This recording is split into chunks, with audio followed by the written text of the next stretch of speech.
Hey everyone, welcome back to the channel. So today I'm going to be talking about the Transformers Tuesday reveals. In this specific segment that you're listening to right now, it's only going to be talking about the Gamer Edition's 2 series figures, that being Megatron and Cliffjumper. I am aware there is other figures that are going to be revealed. I will, of course, do a separate segment up on the channel very soon. Make sure you stay tuned for that. So let's get into the figures. So Megatron. We've actually known about these two figures for quite a while now. They were actually kind of talked about, leaked and revealed several weeks now, so we kind of knew this was happening. We knew what they were going to look like, and I have to say I'm really happy with Megatron. I think it looks super cool.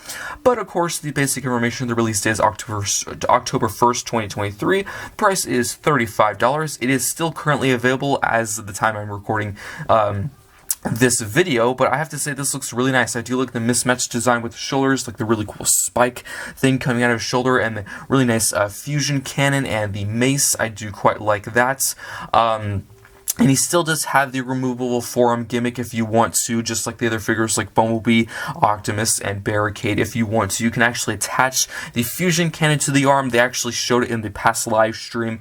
It looks kind of ridiculous in my opinion. I probably won't ever use that feature. It just looks a bit odd and weird to me. So I'll probably just keep the fusion cannon on the side of his arm and, of course, the mace in his hand. I think that looks the best.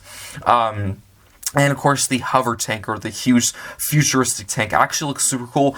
It does appear to me, I could be wrong, it does appear that the fusion cannon most likely, or the arm cannon does appear that it is blast effect piece compatible, in case you were wondering. And the huge mace can store on top, which again does look a bit silly, but storage is storage. And of course, it's a huge mace. There's really not that many places you can put it, but the design of the tank itself looks super cool. Love all the purple highlights and all the gunmetal gray and the spikes and the angles and the panels. I think that looks really nice. So this is the 4th figure of the Gamer Edition subline, in case you were wondering.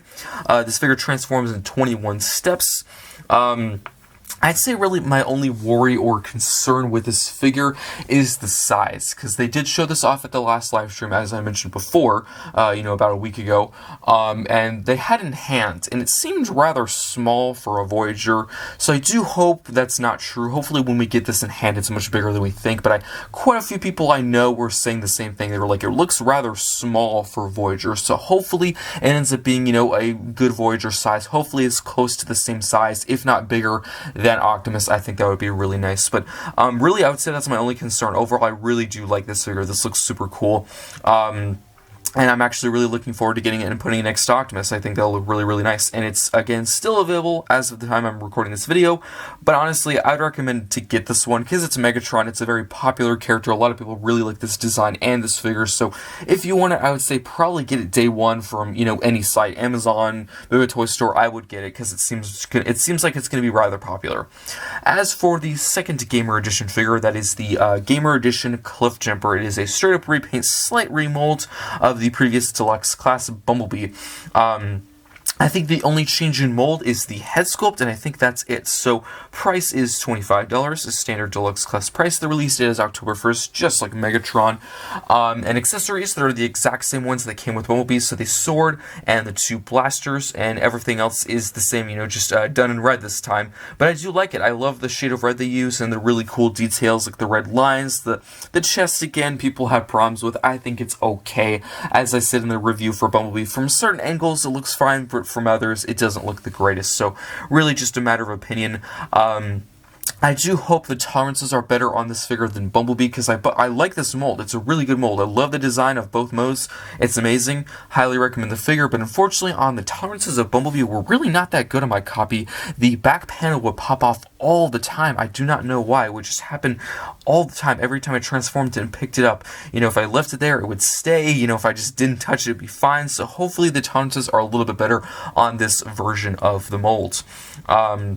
This is the 5th figure part of the Gamer Edition subline, and transformation is the same, number of steps is the same, 21 steps, so if you have the Bumblebee figure, you know exactly what to expect. I think this is pretty cool, but if you had to choose, of course, I think most people, if you had to choose between the 2 Gamer Edition figures, you're obviously going to go for Megatron. I probably will end up picking up this figure, but I wouldn't say it's a priority at the moment. Megatron I already got, 100% gonna get that, but that is pretty much it for this segment. Of course, I will do several more covering the other reveals, such as, Brawn and the other Rise of the Beast figures like Rhinox and Optimus Prime and the Core Class Bumblebee, so make sure you stay tuned for those happening on the channel very soon, and I will see you next time.